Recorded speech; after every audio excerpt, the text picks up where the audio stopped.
Besides taking care of kids and selling tires every day, the dogs are also occupied with their own tasks.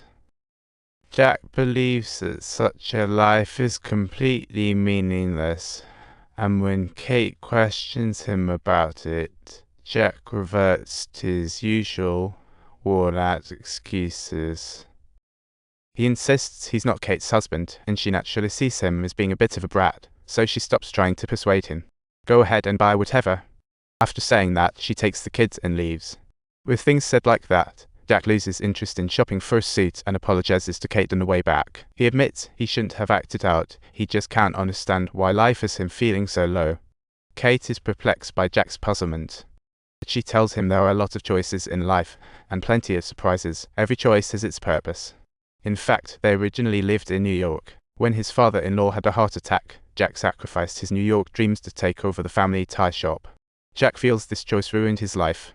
Yet in Kate's mind, this life is as fulfilling as a warm water bottle, with the husband by his side, children to carry on, and parents' hopes resting with them. Back home, Jack digs out the tape and discovers it's the video of his proposal to Kate. There's no Whitechapel, no fancy hotel, just good friends from town, and Jack's off-key singing. This kind of emotional display not only moved everyone back then, but also tugged at Jack's heart as he sat in front of the TV now. He used to know how to love, he just chose to give up. The next morning, Jack is back to his usual routine of heating milk and brewing coffee. He doesn't prepare the baby milk, and when he returns to the bedroom, Kate excitedly presents him with a gift. Jack opens it to find it's a suit. It may have been a bargain, but the love behind it is warming. Kate eagerly awaits today as their wedding anniversary. For 13 years without fail, they've exchanged gifts on this morning, but it's clear Jack doesn't recall the tradition at all. If we forgot our birthday, I've got this covered. I'm going out to surprise you, they'll get it right. Bewildered Jack turns to Jenny for advice on how not to anger Kate. To Jenny, Jack seems like an alien. So teaching him how to charm Mom makes sense, but at this moment, Jack has realized he's already caring for this family. That evening, Jack takes Kate to a fancy restaurant in New York he's visited countless times. But this dinner feels special because of Kate's joy. With the flavor of love added, Jack realizes that everything in the world is fleeting. Only with emotions attached does it gain meaning. Earlier, the best restaurants to Jack were just places to eat. Yet now, even without eating, there's a sweetness in his heart. Jack finds Kate incredibly optimistic, living life simply. But Kate tells him she has dreams too. She wonders what life would be like if she hadn't married Jack. After some reflection, she realizes that having Jack and the kids is her greatest joy.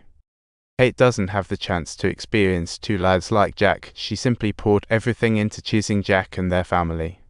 Later, they return to the luxury hotel Jack booked. For Kate, it's a romantic night, but for Jack, it's a discovery of life's meaning. The next day, when he returns home, he sees his daughter beaming while playing her violin, and his son starting to take fatherhood seriously. He begins to look forward to going to work. Fueled by his wife's tenderness, he gains a new anticipation for returning home. That day, Jack faces an opportunity at the tire shop again.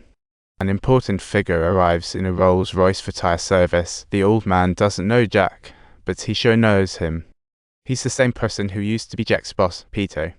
Jack outlines the issues at Peter's company and offers solutions, prompting a knowing smile from Peter. Therefore, Peter hands Jack a business card, asking him to deliver the card to the company. He finally returns to the familiar company with a fresh identity. Jack's expertise and knowledge of the company is shown to win Peter over, enabling Jack to effortlessly secure the high-paying job he's always wanted. Shortly thereafter, he brings Kate to a mansion, confidently stating that he's been recognized by the boss. They can stay here for free until they buy a new house with high income and quality housing. The whole family can move to New York to live. Facing the sudden change, one would assume Kate would be thrilled. But when she hears move, Kate's face shows pure reluctance. She doesn't want the kids to leave their favorite school, and certainly doesn't want to go to that concrete jungle. Subtitles. Others are so jealous. Oh Jack, they've already become envious. Upon returning home, Jack ponders whether his choices were mistaken. Accidentally, he spots a plane ticket in the bookshelf. It turns out years ago, he flew to London and returned the very next day. The two have never separated since then, and because Jack gave up his studies for Kate 13 years ago, after more thought, Kate agrees to Jack's plan to move to New York. I love you. This matters more than our address. I have chosen the two of us. Kate's words leave Jack deeply immersed in thought. The next morning, Kate wakes up to find the bed empty. She walks to the window and sees Jack playing with the daughter in the yard. I truly need you to come back, Annie. I love you. By evening, Jack is in the garage looking for answers. Just at that moment, Annie suddenly shows up behind him. What exactly are you doing? Just having my steak. Bewildered, Jack runs to the store for salt. At checkout, he realizes the cashier is Alan. Only then does he understand that the bell signifies the start of a new experience. When it rings again, it signals the experience is about to end. I'm not going home, understand? You can't do this. You are unable to carry on with the course of your life. The way you define yourself simply can't be sustained. Jack is experiencing an overwhelming sense of misery. However, this time he drives back to town, knocks on the door only to find out Kate doesn't live here anymore.